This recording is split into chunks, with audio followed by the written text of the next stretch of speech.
Hello, dear students. I hope you all are absolutely fine. Today, we are going to read our chapter number 25, and the chapter is Our Earth and the Space. Earth का mean हमारी पृथ्वी, हमारी धरती, और space का means अंतरिक्ष.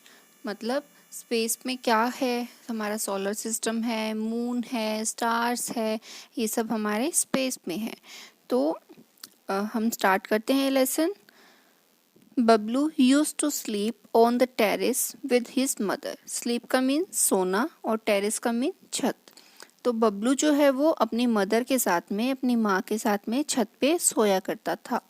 Bablu said to his mother, Bablu ने अपनी मम्मा को बोला, many small stars are seen twinkling in the sky.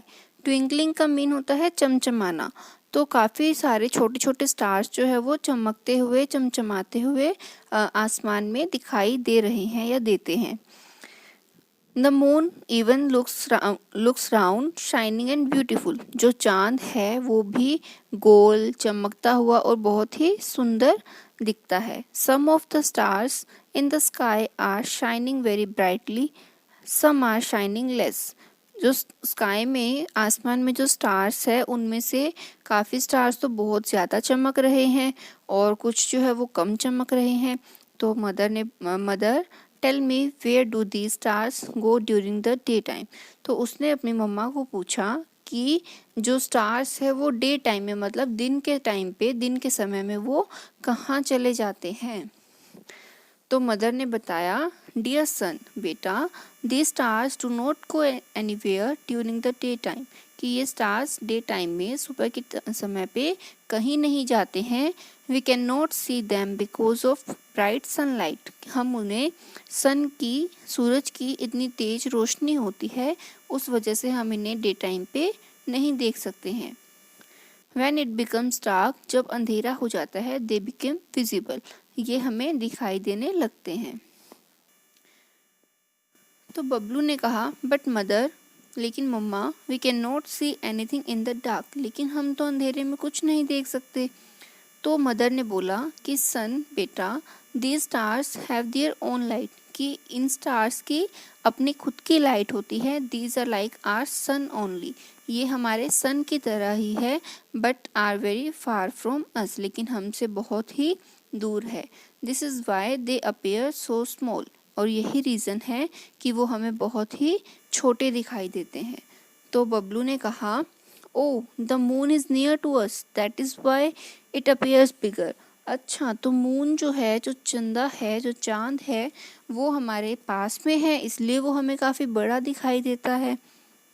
Then mother ने कहा कि यस, हाँ, but the moon does not have its own light. लेकिन मून की अपनी लाइट नहीं है. It shines through the light of the sun. जब इस पे सन की लाइट पड़ती है तभी ये चमकता है. तो बबलू ने पूछा, मदर, लुक, मम्मा देखो, one of the stars is twinkling very brightly and some stars appear to be in a row. Why this is so.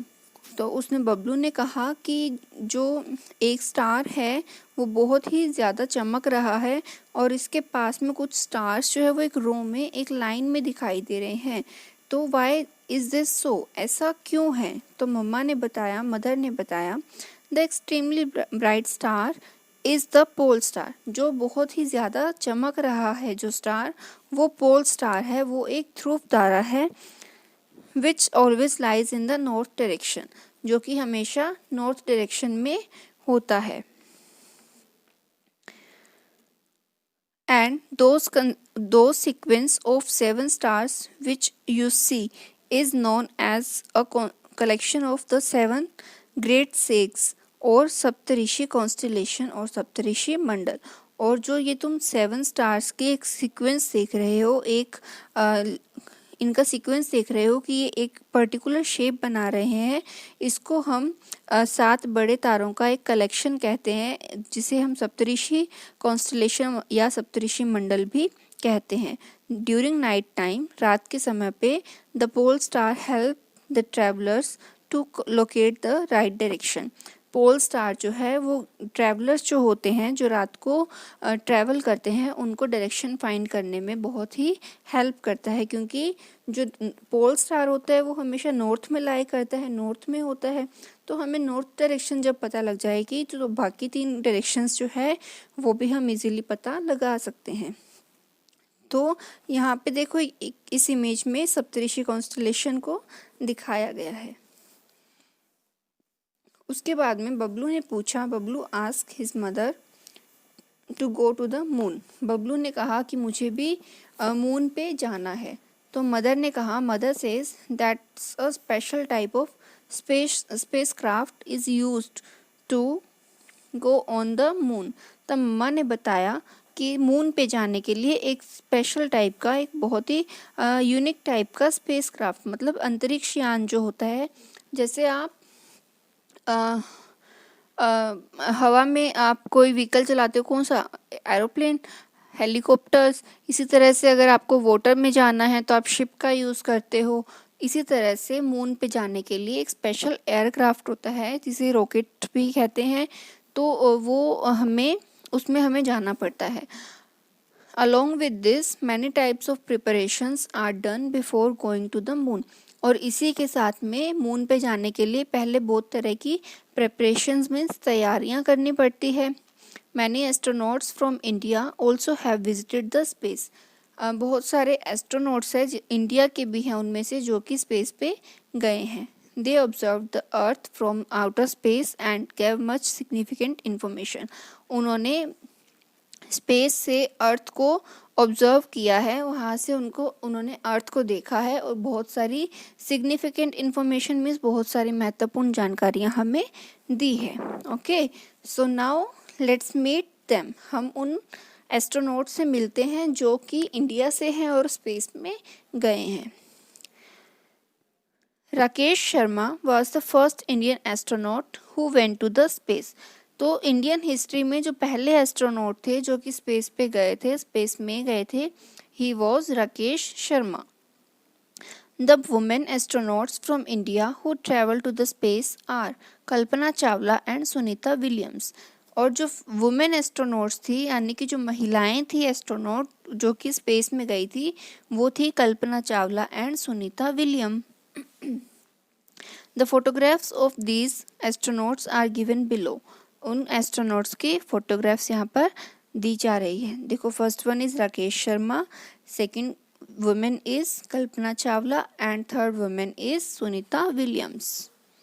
Okay, next है the preparations for a space travel include the following. जब हम space में जाते हैं तो हमें ये preparations जो है वो करनी होती है। तो उन प्रिपरेशन में है the practice of eating a different kind of food. हमें एक अलग तरह का खाना खाने की हैबिट डालनी पड़ती है। To work in specific conditions, तो स्पेस में जैसी कंडीशंस होती है वैसी कंडीशंस में कैसे काम करना है, इसकी हैबिट डालना है, इसकी प्रैक्टिस करना। To live in the absence of gravitational force. Gravitational force होता है जो हमें अर्थ से स्टिक करके रखता है। ऐसा तो नहीं है कि हम चलते चलते हवा में उड़ जाते हैं, तो हम एक सरफेस पे ग्रेविटेशनल फोर्स की वजह से ही चल पाते हैं। और to live in high pressure and weightlessness, और हमें हाई प्रेशर और वेटलेसनेस मतलब भारहीनता की जो सिचुएशंस होती है उनमें काम करने की, उनमें रहने की प्रैक्टिस करनी होती है। ओके, तो ये कुछ प्रिपरेशंस होती है जो कि स्पेस में जाने से पहले हमें करनी नेसेसरी है। अब हम अपने पढ़ते हैं सोलर सिस्टम के बारे में। तो सोलर सिस्टम क्या है? हमारा सन से रिलेटेड सिस्टम जो है वो है सोलर सिस्टम। तो सोलर सिस्टम में काफ़ी सारे वो होते हैं, प्लैनेट्स होते हैं और काफ़ी कुछ होता है। तो प्लैनेट्स हमारे हैं, सन से स्टार्ट होता है। सन तो सोलर सिस्टम का हेड है और जो प्लैनेट्स है वो इसके अराउंड मूवमेंट करते हैं, रोटेशन करते हैं, रिवॉल्विंग करते हैं। और ये प्लैनेट्स कौन कौन से हैं?